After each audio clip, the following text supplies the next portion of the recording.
A Polícia Federal prendeu 24 suspeitos de lavagem de dinheiro hoje em 6 estados e no Distrito Federal. Em 3 anos, essa quadrilha teria movimentado 10 bilhões de reais. A prisão do ex-diretor de refino e abastecimento da Petrobras faz parte da Operação Lava Jato, deflagrada na última segunda-feira. Estão detidos os presidentes da construtora Odebrecht, Marcelo Odebrecht, e da Andrade Gutierrez, Otávio Marques de Azevedo. Não tenho nenhuma dúvida de que a opinião pública tem se posicionado majoritariamente a favor dos trabalhos que têm sido feitos e ela tem sido fundamental. O pecuarista foi escoltado pelo agente Newton Ishii, o japonês da Federal. Condenado a 4 anos e 2 meses de prisão por facilitação de contrabando, o policial chegou a ficar afastado de suas funções, mas já voltou a trabalhar nas ruas com tornozeleira eletrônica. Bom, quem é Deltan? Sou membro da Igreja Batista do Bacaxiri. Eu sou um cidadão da República de Curitiba. Fui líder de célula por muito tempo lá. Passamos então a montar uma espécie aqui de quebra-cabeças, um grande quebra-cabeça. Não teremos aqui provas cabais de que Lula é efetivo proprietário no papel do apartamento. O que nós estamos trabalhando com os mesmos fatos, que é compra de apoio político partidário para a sustentação do governo federal. A gente tem ali, ó, aquele cartaz, ó, contra a corrupção. Muita gente carregando ali, ó, Lula, assassino. Se aglomerando em frente à Fiesp, que tem pato na frente, o pato que é símbolo da campanha contra o pagamento de impostos, em especial a CPMF.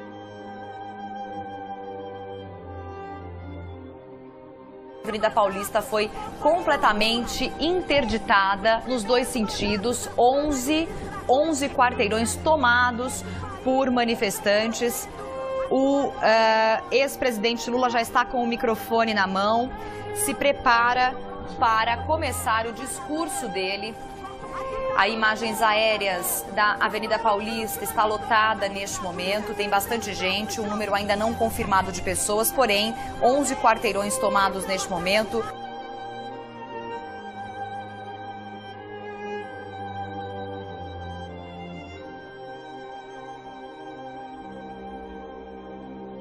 Nossas histórias de luta pela liberdade e pela democracia. Por isso eu digo ao Brasil, sim pelo futuro! O que um sítio em Atibaia, no interior paulista, e um triplex à beira-mar, no Guarujá, têm em comum? O delator Júlio Camargo disse que foi pressionado a pagar propina de 5 milhões de dólares ao presidente da Câmara, Eduardo Cunha. Eu estou pagando o preço de ter o meu mandato cassado por ter dado a continuidade do processo de impeachment. Isso é público e notório e ninguém vai conseguir tirar isso. A gente está com imagens ao vivo do Eduardo Cunha, que vai entrar agora, acabou de embarcar no avião da Polícia Federal no hangar em Brasília. A Operação Lava Jato ficou conhecida por levar políticos do alto escalão e grandes empresários para a cadeia. Apesar de popular perante a opinião pública, ela é contestada por importantes juristas, além de uma parcela minoritária da população. No fim de 2016, até a ONU pediu explicações ao governo brasileiro sobre os procedimentos adotados contra o ex-presidente Lula. Afinal, são várias as perguntas. A Lava Jato é parcial ou não? Acima de tudo, a Lava Jato foi ou será positiva para o Brasil? Primeiramente, realizaremos uma análise econômica sobre a operação. Depois, analisaremos as acusações de violações de direitos e partidarização.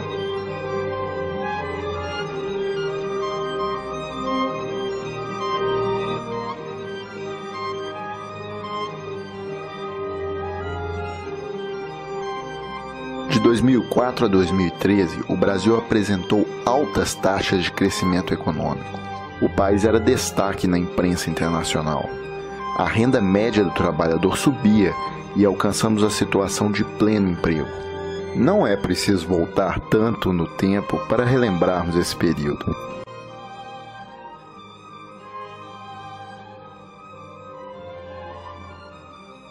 O Brasil fechou 2014 com a menor taxa de desemprego já registrada, 4,8%. Os dados são do IBGE.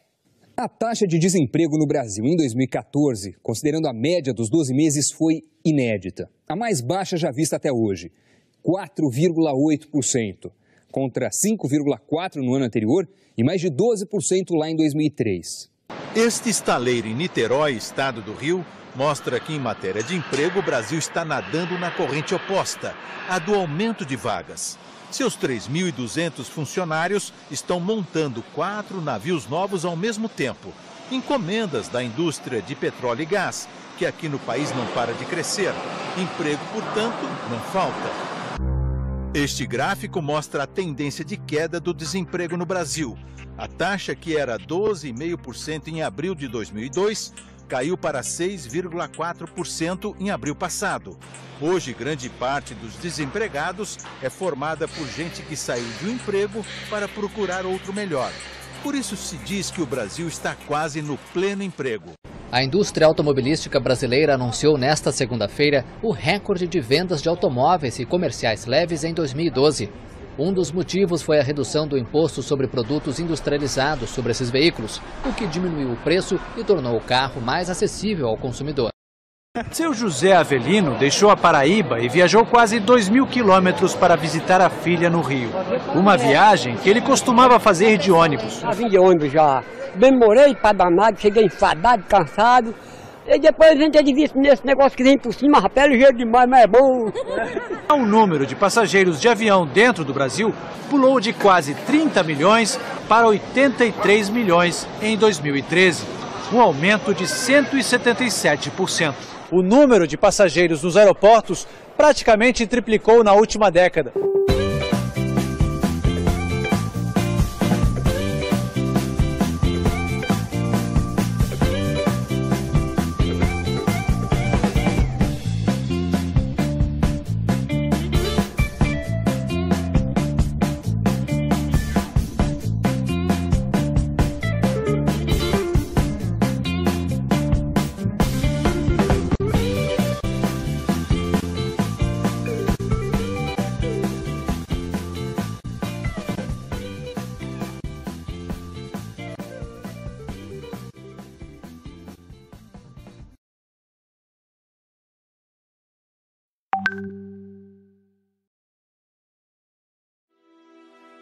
O estaleiro Enseada do Paraguaçu, que está sendo construído em Maragogipe, no Recôncavo, vai ter as obras suspensas no sábado. Segundo a Enseada Indústria Naval, responsável pelo empreendimento, o motivo é a falta de recursos financeiros. Os 4.000 operários que trabalhavam na obra já vêm sendo demitidos desde o ano passado. O estaleiro está com mais de 80% das obras concluídas. O custo está orçado em 2 bilhões e 600 milhões de reais. O empreendimento entrou em declínio depois do início da Operação Lava Jato, que investiga denúncias de corrupção na Petrobras. 3 empreiteiras que participam da obra estão sendo investigadas. Um estaleiro em Angra dos Reis, no litoral sul do estado do Rio, vai demitir 2.000 trabalhadores. É mais um reflexo da Operação Lava Jato, que atingiu a Petrobras e fornecedores da estatal. Nilson já havia sido demitido do estaleiro Mauá e pela segunda vez teve a baixa na carteira profissional. Pelo jeito que vai, esse negócio de Lava Jato aí, só vai acontecer isso aí mesmo. Já fechou o estaleiro Mauá, né? E outros estaleiros por aqui. Pra gente aqui só tem mesmo esse estaleiro aqui. Fechando aqui, pronto. Um dos piores reflexos da crise econômica é o desemprego. E os números divulgados agora de manhã mostram que quem procura trabalho está cada vez com mais dificuldade de encontrar uma vaga. O desemprego subiu para 11,3% no segundo trimestre deste ano. Para entender o que aconteceu com o Brasil, é importante saber que as grandes empresas funcionam à base de crédito. Mesmo empresas lucrativas, como as grandes empreiteiras brasileiras, precisam de empréstimos para rolarem suas dívidas. Ao serem relacionadas a operações policiais como a Lava Jato, as empresas perdem o acesso ao crédito. Assim, são sufocadas até falirem ou pedirem recuperação judicial. Não deixa de ser curioso o fato de que essas empreiteiras serão substituídas por empresas chinesas, tão ou mais corruptas que elas. Na realidade, esse processo já vem acontecendo. Vamos analisar o caso mais emblemático, que é o da Odebrecht. Essa empresa era muito mais que uma construtora nacional. A Odebrecht tinha uma divisão agroindustrial, referência nas tecnologias mais avançadas de produção de etanol e biodiesel. A Odebrecht era dona da Braskem, que é o ativo mais valioso da indústria química brasileira. A Odebrecht tinha um braço militar, que produzia equipamentos bélicos com tecnologia 100% nacional. Ela era responsável pela construção do submarino nuclear brasileiro, projeto que foi suspenso após o início da Operação Lava Jato. Além disso, a Odebrecht disputava mercados no exterior, ajudando o Brasil a exportar serviços de alto valor agregado, o que é algo difícil em um país especializado em exportar commodities de baixo valor. Por exemplo, em 2001, a Odebrecht construiu o novo terminal do aeroporto de Miami. O espaço conquistado por ela na África e na América Latina tem sido tomado por empresas chinesas, gerando emprego e renda por lá, não aqui. Tudo o que foi dito sobre a Odebrecht vale para as outras empreiteiras brasileiras destruídas pela Lava Jato, como a Andrade Gutierrez, a Engevix, a UTC e a Mendes Júnior. Mas afinal, se praticaram atos de corrupção, haveria outra solução para as empresas que não fosse a punição e a falência? Sim, haveria. Nos Estados Unidos e na Europa existe uma diferenciação entre a empresa e o dirigente que cometeu a corrupção. Isso ocorre por uma razão óbvia. A pessoa jurídica não tem desejo ou vontade própria. Ela é uma organização que desenvolve tecnologias, cria riquezas, paga impostos e ajuda o país. O dirigente, sim, deve ser punido pelas autoridades caso tenha praticado a corrupção. Foi assim que os Estados Unidos fizeram com a construtora Halliburton, condenada a pagar uma multa irrisória em um caso de corrupção. O mesmo aconteceu com a fabricante de equipamentos militares Lockheed Martin. O modelo americano é cirúrgico, exige planos de boas práticas e compliance e tenta punir desvios sem afetar o corpo e o conjunto da companhia.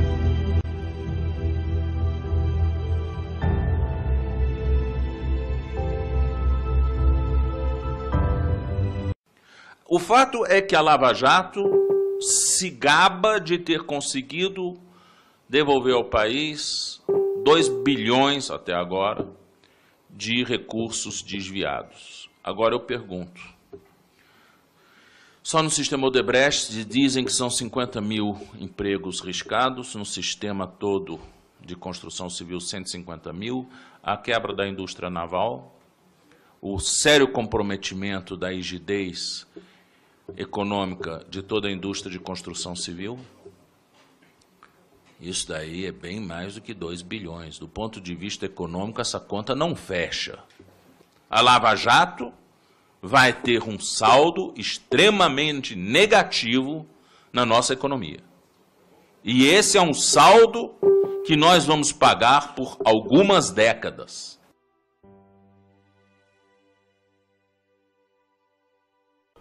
Esse gráfico foi produzido pelo jornal Folha de São Paulo. Perceba que foi exatamente em 2014 que a economia brasileira começou a naufragar. Todos nós somos contra a corrupção.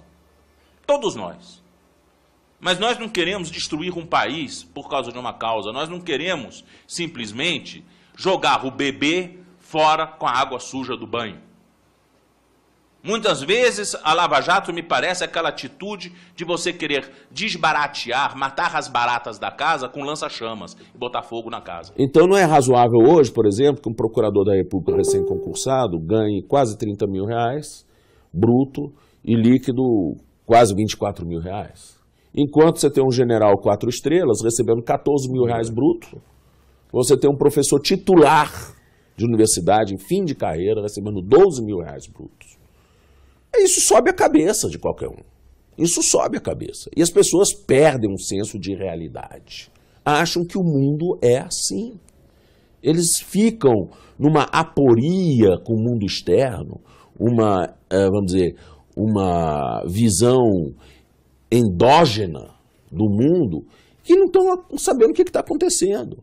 Para um juiz como o Moro dizer que não sabe o que vai acontecer com o Brasil, com a Lava Jato, isso é de uma alienação completa quanto aos problemas nacionais. São milhares de empregos de pais de família que estão sendo riscados do mapa. Não são os empregos dos procuradores nem do juiz. Eu entrevistei outro dia o Wagner Freitas, presidente da CUT, que atribui ao juiz Moro a demissão de 1.500.000 trabalhadores do país. A contribuição da Lava Jato para essa crise é substancial. Eu digo mais, que ela é muito mais grave do que a vantagem que ela diz ter levado em recuperar 2 bilhões de reais perdidos no processo de corrupção. O senhor estudou na Alemanha. A Alemanha viveu o fenômeno do nazismo.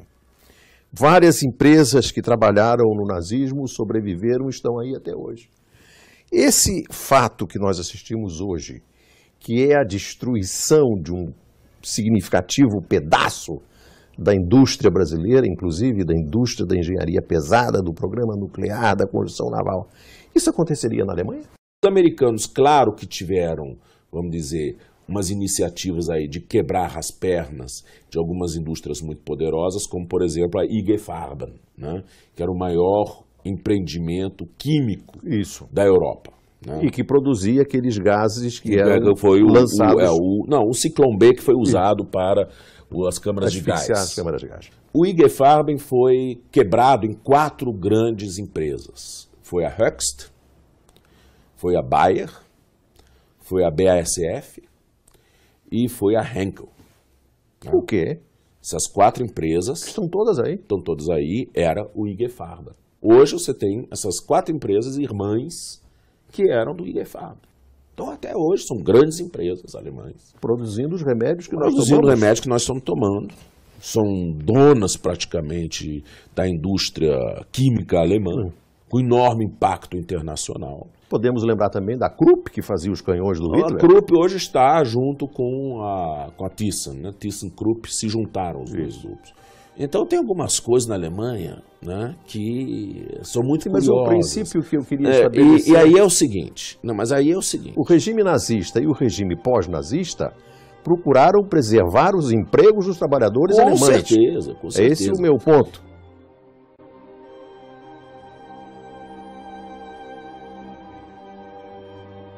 Esse canteiro aqui nós chegamos a ter 7.200 trabalhadores, né? O impacto que ela causou na chegada foi uma perspectiva muito bonita, muito grande, sabe? Foi um projeto onde nasceu uma esperança no coração das pessoas que moram aqui nesse lugar. Ah, isso aqui era pra estar pegando fogo, né? Aí de repente tá com ele operando em plena carga, dentro desse shopping aqui, em torno de 600 pessoas, só dentro desse shopping, produzindo 3.000 toneladas mês. Devia estar assim, infelizmente não foi possível. Em cursos, em especialização, todo mundo procura se especializar em algo. É que quando a gente foi assim surpreendido, né, com a interrupção da obra, isso dificultou bastante a vida de todos, né? Porque todos os trabalhadores e trabalhadoras que entraram em financiamento de casa própria, de carros, de motos, né, acabaram ficando endividados a partir do momento que foram desempregados. Também eu começar a fazer minha casa para sair do aluguel. Eu tenho que segurar, porque eu não posso gastar o que eu tenho para poder investir na minha casa. Rapaz, minha vida depois que eu saí do estaleiro foi pescar, né? Para pescaria, né? Pescar para poder levar o sustento para a família, né? Eu dormi em um sonho e acordei em um pesadelo. Esse sonho foi interrompido bruscamente, né? E isso foi um impacto muito grande na região. Parou o momento que está todo mundo em construção, todo mundo apostou muito no momento da obra aqui. Tá todo mundo parado, uns pescando, outros tirando piaçaba, tirando morão. Eu tinha expectativa de ter trabalho, de ter emprego o resto de minha vida, porque foi isso que foi falado por autoridades. Eu estou me sentindo impossibilitada de sonhar. A gente viu o sorriso estampado na face, né, dos maragogibanos, do São Roquense e do povo do Recôncavo em geral. E agora a gente vê tristeza, vê desespero, todo mundo em busca de oportunidade.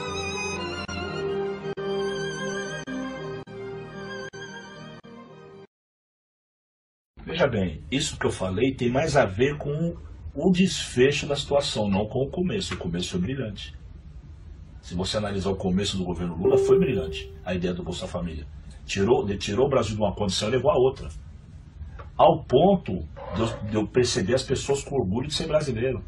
Em algum momento se teve orgulho de ser brasileiro. Acho que em nenhum momento da história do Brasil se teve tanto patriotismo em relação ao Brasil como na época do Lula.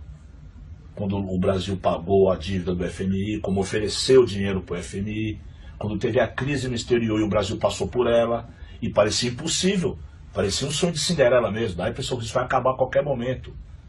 Acabou? Eu acho que foi sabotado. Eu acho que há muitos interesses para que o Brasil não continue nesse caminho.